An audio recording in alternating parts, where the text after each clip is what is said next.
जो हो गया उसे सोचा नहीं करते, जो मिल गया उसे खोया नहीं करते। जो हो गया उसे सोचा नहीं करते, जो मिल गया उसे खोया नहीं करते। सफलताएं भी उन्हें हासिल होती हैं जो वक्त और हालात पर रोया नहीं करते। हाय फ्रेंड्स, मैं हूं सुभाष चंद्रा, आपको YouTube channel Subhash math talk पे स्वागत है।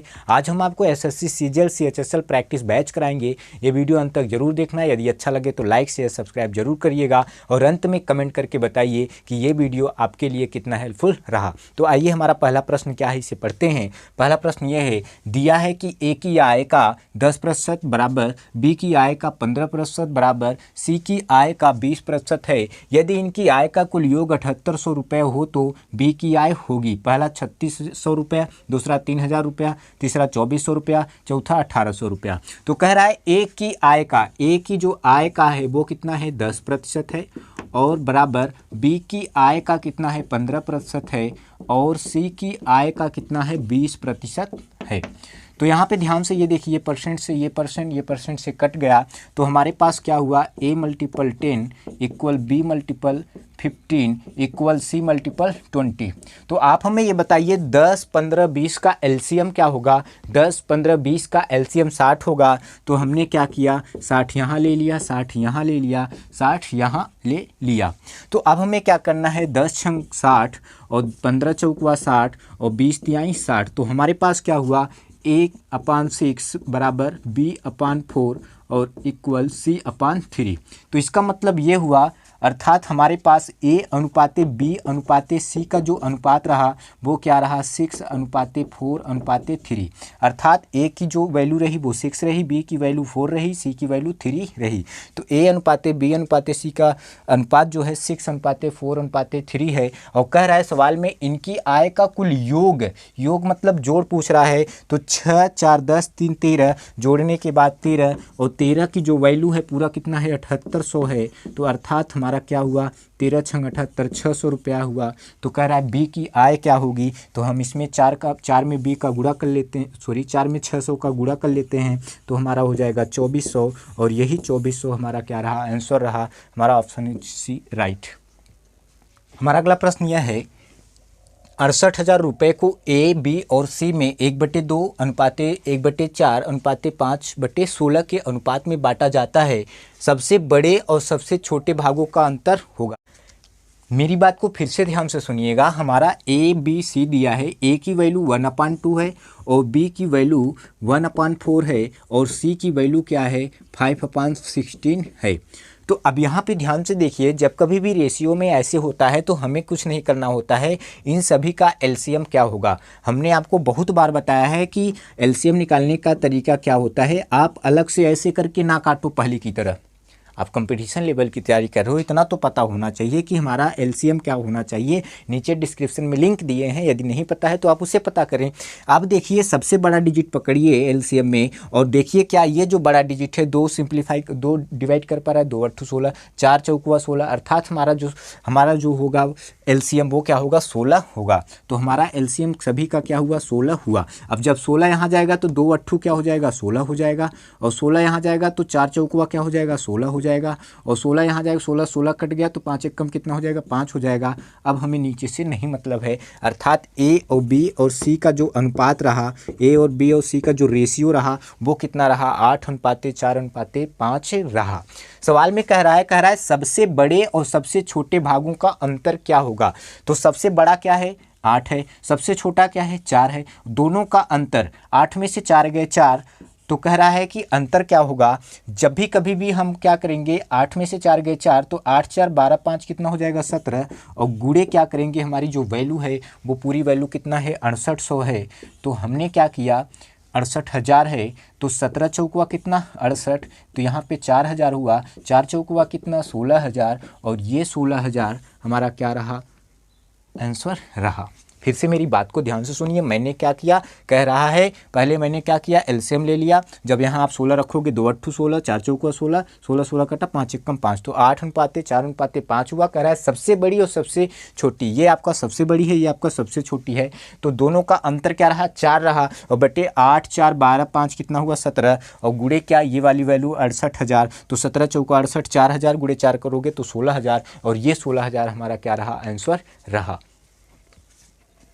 हमारा अगला प्रश्न यह है, तीन संख्याएं 1/2 अनुपाते 2/3 अनुपाते 3/4 के अनुपात में हैं। सबसे बड़ी और सबसे छोटी संख्याओं में अंतर 36 है, तो वे संख्याएं हैं। पहला ऑप्शन है 70, 84, 108, दूसरा ऑप्शन है 60, 72, 96, तीसरा ऑप्शन 72, 84, 96, चौथा ऑप्शन है 72, 96, 108। तो यहाँ पे ध्यान से ये देखिए, हमारा जो रेशियो दिया है वो क्या दिया है, 1:2 रेशियो 2/3 और रेशियो 3/4। तो मैंने क्या कहा, मैंने कहा कि आप इनका क्या ले लीजिए, एलसीएम ले लीजिए। तो ये 2 4 में, तो सबसे बड़ा 4 है तो 4 होगा, और 4 3 क्या हो जाएगा 12, अर्थात जो एलसीएम हुआ वो क्या हो गया 12 हो गया। 12 आप यहाँ पे रखोगे तो 2 छंग 12 हो जाएगा, अर्थात आपका क्या हो गया 6 हो गया। और यहाँ 12 रखोगे 3 चौक 12, 4 दूना कितना हुआ 8 हुआ। और जब यहाँ आप 12 रखोगे 4 3 12, 3 3 क्या हो जाएगा 9 हो जाएगा। तो आप हमें ये बताओ कि ये अब इसकी हमें ज़रूरत नहीं रही, तो हमारा जो रेशियो रहा वो क्या रहा, ए अनुपाते बी अनुपाते सी का जो रेशियो रहा, ए अनुपाते बी अनुपाते सी का जो रेशियो रहा 6:8:9 रहा। तो अब आप हमें ये बताओ, हमारा ए की वैल्यू 6 रहा, बी की वैल्यू 8 रहा, सी की वैल्यू 9 रहा। सवाल में ये कह रहा है कि सबसे बड़ी और सबसे छोटी संख्याओं का जो अंतर है वो 36 है। तो सबसे बड़ी संख्या क्या है 9 है, और सबसे छोटी संख्या 3 है। तो इनका अंतर क्या होगा, 9 में से 6 गए कितना हो जाता है 3, और 3 का जो अंतर है वो कितना है 36 है। तो 3 बरहम में 36, तो 1 का जो अंतर रहा वो कितना रहा 12 रहा। सवाल में कह रहा है वे सभी संख्या बता दो। तो हमारा जो रेशियो था वो 1 अनुपाते कितना था, 6:8:9 रहा। तो आप मुझे बताइए, अगर हम इसका 12 का गुणा करेंगे तो हमारा हो जाएगा 12 छंग 72 हो जाएगा, और 12 का जब इसमें गुणा करेंगे तो 12 8 96 हो जाएगा, और 12 का जब इसमें गुणा करेंगे तो 12 9 कितना हो जाएगा 108। अर्थात हमारा जो रेशियो निकल का है 72:96:108, और ऐसा ऑप्शन हमारा क्या है, ऑप्शन डी इज राइट। हमारा प्रश्न यह है, यदि त्रिभुज ए बी सी की दो माध्यिकाएं बी ई और सी एफ एक दूसरे को जी बिंदु पर काटती हैं, और यदि बी जी इक्वल सी जी है, कोण बी जी सी बराबर 120 और बी सी इक्वल 10 सेमी है, तो त्रिभुज ए बी सी का क्षेत्रफल क्या होगा। पहला ऑप्शन है 50√3 सेमी का वर्ग, दूसरा है 60 सेमी का वर्ग, तीसरा 25 सेमी का वर्ग, चौथा 25√3 सेमी का वर्ग है।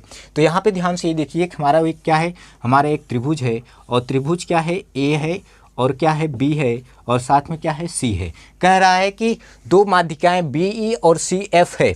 तो दो माध्यिकाएं हैं, बी ई एक है और एक क्या है सी एफ है, एक बी ई है और एक क्या है सी एफ है। कह रहा है एक दूसरे को जी बिंदु पर मिलते हैं, कह रहा है कि एक दूसरे को जी बिंदु पर मिलते हैं और काटती हैं। कह रहा है और यदि बी जी इक्वल सी जी, बी जी कह रहा है बी जी इक्वल सी जी, कह रहा है कि बी जी इक्वल सी जी है, कोण बी जी सी कह रहा है, कोण बी जी सी की जो वैल्यू है वो कितना है 120 है दिया है, और कह रहा है बी सी का जो वैल्यू है वो कितना है 10 सेमी है। तो त्रिभुज ए बी सी पूरे का कह रहा है क्षेत्रफल क्या होगा।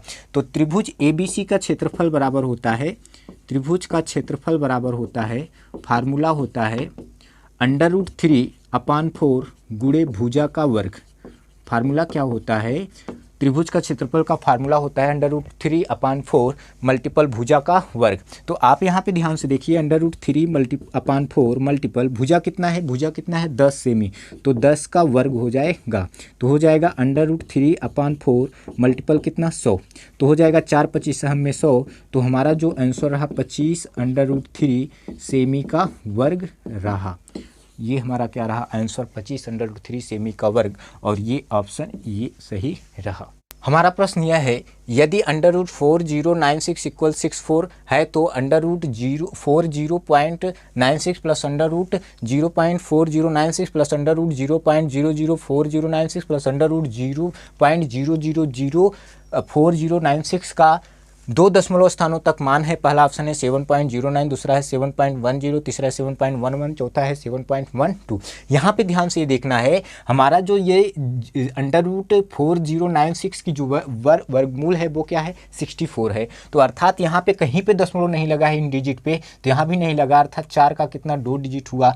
तो यहाँ भी देखो ध्यान से 4 का कितना हो जाएगा 2 डिजिट हो जाएगा। लेकिन यहाँ पे ध्यान से देखना है, ये किसका वर्गमूल है 64 का, तो यहाँ भी 64 का होगा, लेकिन 2 अंक इधर है 2 अंक इधर है, अर्थात बीच में क्या लगा है दशमलव लगा है। तो हम भी क्या करेंगे दशमलव लगा देंगे। अब यहाँ पे ध्यान से देखना ये है कि हमारा क्या है 40 96 है, तो इसका हमने पढ़ा क्या कि 64 होगा।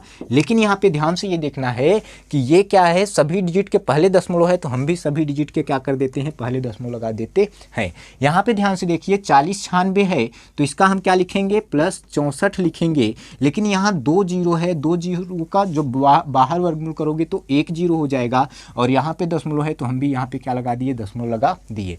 अब यहाँ पे ध्यान से देखिए 40 96 का हम लिख सकते हैं कितना, 64 लिख सकते हैं। और यहाँ पे ध्यान से देखिए 2 2 4 है, तो 4 का हम जब बाहर करेंगे तो 2 डिजिट लिखेंगे, और यहाँ पे हम क्या लगा देंगे, दशमलव लगा देंगे। अब इसे क्या कर लेना है, जोड़ लेना है। तो आइए हम जोड़ के दिखाते हैं। 6.4 है, और इसके बाद क्या है, 0.64 है, इसके बाद क्या है 0.064 है, इसके बाद क्या है 0.0064 है। तो अब जब हम इसे जोड़ेंगे तो हमारा क्या हो जाएगा, 4 हो जाएगा, और 6 4 10 हाथ में आए, 6 4 10 1 11 हाथ में आए, 6 4 10 1 11 हाथ में आए, और 6 1 7, अर्थात 7.1104 और 7.11 आपका ये तीसरा ऑप्शन दिख रहा है। यही हमारा क्या है, आंसर है। हमारा अगला प्रश्न यह है, एक टंकी में 2 पाइप को लगे हुए हैं, एक इसको 8 घंटे में पानी से भर सकता है और दूसरा इसको 5 घंटे में खाली कर सकता है। यदि टंकी का 3/4 भाग पानी से भरा हुआ हो और दोनों पाइप एक साथ खोल दिए जाएं तो टंकी कितने समय में खाली हो जाएगी। पहला ऑप्शन है 13 से 1/3 घंटे, दूसरा 10 घंटे, तीसरा 6 घंटे, चौथा 3 से 1/3 घंटे। तो कह रहा है सवाल में कि 2 पाइप हैं, एक इसको 8 घंटे में पानी भर रही है और दूसरा 5 घंटे में इसे खाली कर रही है। तो दोनों का जो एलसीएम होगा 8 पंजे कितना हो जाएगा, 40 हो जाएगा। तो जब 40 हो जाएगा, ये 8 पंजे 40 और 5 अट्ठू 40, तो एक भर रहा है और एक खाली कर रहा है, तो इसलिए दोनों का अंतर कितना, दोनों का अंतर 3। ये दोनों का जो अंतर होगा, 8 में से 5 गए 3, तो हम क्या करेंगे 40 बटे क्या लिखेंगे, 3 लिखेंगे। और सवाल में कह रहा है कि 3/4 भाग पानी से भरा हुआ हो, तो 3/4, 3 से 3 कट गया, 4 दहम 40, अर्थात ये जो भरेगा वो कितने घंटे में भरेगा, 10 घंटे में। और ये 10 घंटा हमारा क्या रहा, आंसर रहा। आगे बढ़ते हैं। प्रश्न यह है, यदि x इक्वल √5 प्लस √3 अपन √5 माइनस √3 तथा y इक्वल √5 माइनस √3 अपन √5 प्लस √3, तो x प्लस वाई बराबर होगा, पहला 8, दूसरा 6, तीसरा 2 √15, चौथा है 2 √5 प्लस √3। मेरी बात को फिर से ध्यान से सुनिएगा, जब भी कभी भी यहाँ पे कोई वैल्यू हो, यहाँ पे वैल्यू है, और वही वैल्यू नीचे भी हो, यहाँ पे प्लस हो, यहाँ पे माइनस हो, सेम वैल्यू वही हो, सेम वैल्यू वही हो, यहाँ पे प्लस, यहाँ पे माइनस, यहाँ पे माइनस और यहाँ पे प्लस, और क्या कहने के लिए कह रहा हो कि जोड़ने के लिए कह रहा हो, तो हमेशा याद रखना कि 2a² प्लस b² अपान क्या, a² माइनस b²। फिर से मेरी बात को ध्यान से सुनिएगा, जब भी कभी भी ऐसी वैल्यू हो तो क्या लिखोगे, 2a² प्लस b² अपान a² माइनस b²। ये कहाँ से आया मैं आपको अभी बता रहा हूँ। तो पहले आप ये बताइए, 2a की वैल्यू कितना है, √5 है, तो हम क्या करेंगे √5 का होल वर्ग, प्लस b की वैल्यू कितना है √3, तो हम क्या करेंगे √3 का होल वर्ग, और पूरे के बटे a की वैल्यू अर्थात √5 का होल वर्ग माइनस b की वैल्यू √3 का होल वर्ग। तो आप हमें ये बताओ कि यहाँ पे 2 रहा और यहाँ पे √5 का वर्ग कितना होगा, 5 ही होगा। जैसे हमारे पास क्या हो, √6 का होल वर्ग पूछे तो हम क्या बोलेंगे, केवल 6, वर्ग से √ कट जाता है तो हमारे पास केवल वैल्यू बचती है। तो वैसे यहाँ पे क्या, √5 का वर्ग केवल 5 होगा, प्लस √3 का वर्ग केवल 3 होगा, अपान √5 का वर्ग केवल 5 माइनस √3 का वर्ग केवल 3। तो यहाँ पे आप मुझे बताइए, ये 5 में से 3 गए, 2 से 2 कट गया, तो 5 3 कितना रहा, 8, और ये 8 हमारा क्या रहा, आंसर रहा। लेकिन हमें आपको ये बताना है कि ये कैसे आया, कहाँ से आया, ध्यान से देखिएगा। आइए देख लेते हैं। जैसे हमारे पास क्या हो, a प्लस बी हो अपान क्या हो, a माइनस बी हो, और बीच में प्लस की बात किया जा रहा हो, फिर a माइनस बी हो अपान a प्लस बी हो। ध्यान से फिर से देखिएगा, ए बी है, ए बी है, √5 √3 √5 √3 √5 √3 √5 √3, केवल चिन्ह का परिवर्तन हुआ, ऊपर प्लस नीचे माइनस, ऊपर प्लस नीचे माइनस, ऊपर माइनस नीचे प्लस, ऊपर माइनस नीचे प्लस, और बीच में क्या कह रहा है, जोड़ने के लिए कह रहा है, मैंने जोड़ दिया। तो आप हमें बताइए इनका एलसीएम क्या होगा, एलसीएम वही होगा, एक ब्रैकेट में a माइनस बी और दूसरे ब्रैकेट में a प्लस बी।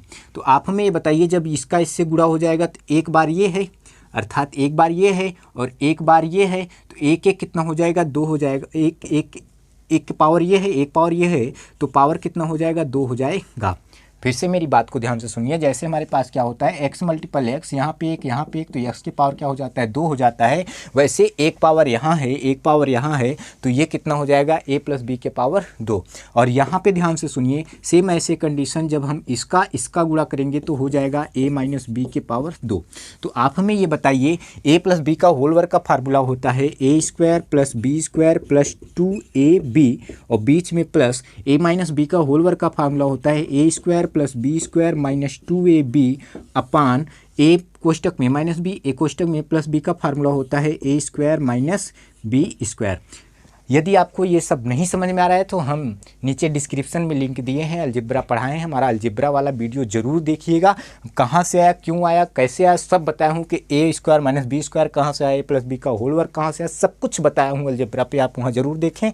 अब यहाँ पे ध्यान से ये देखिए, ये माइनस का ये प्लस से कट गया, ए स्क्वायर कितना हुआ 2a स्क्वायर हुआ, प्लस बी स्क्वायर कितना हुआ 2b स्क्वायर हुआ, अपान A square minus B square नीचे लिखेंगे। तो अब हमारे पास दोनों में क्या कॉमन है, 2 कॉमन है, तो A square plus B square upon A square minus B square. अभी कहाँ से आया था आप जान गए। मैंने क्या कहा, मैंने ये कहा कि जब भी कभी भी ऐसा सवाल दिखे तो आप हमेशा ये बात याद रखना क्या, कि अगर कभी भी a plus B A minus B A plus B हो तो आप कुछ मत सोचना, आप यही सोचना कि 2 ब्रैकेट में a square plus B square upon क्या a square minus B square. 2 वैसे ही था, a स्क्वायर अर्थात अंडर रूट 5 का वर्ग 5 हो जाएगा, प्लस बी स्क्वायर मतलब अंडर रूट 3 का वर्ग 3 हो जाएगा, अपान a स्क्वायर मतलब अंडर रूट 5 का वर्ग 5 हो जाएगा, minus B square under root 3 का वर्ग 3 हो जाएगा। 5 में से 3 गए 2, 2 से कट गया, तो 5 3 कितना रहा 8, और ये हमारा क्या रहा आंसर रहा।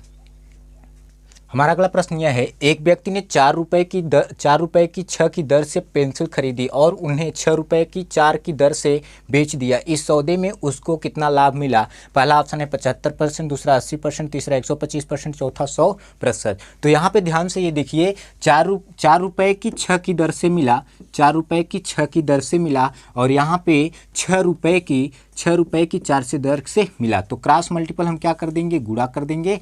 तो यहाँ पे ध्यान से देखिएगा, 6 छवा के कितना हो गया 36 हो गया, 4 चौका कितना हो गया 16 हो गया, और दोनों का अंतर जो रहा 20 रहा, और 20 बटे क्या लिखना है 16, और गुणे कितना 100।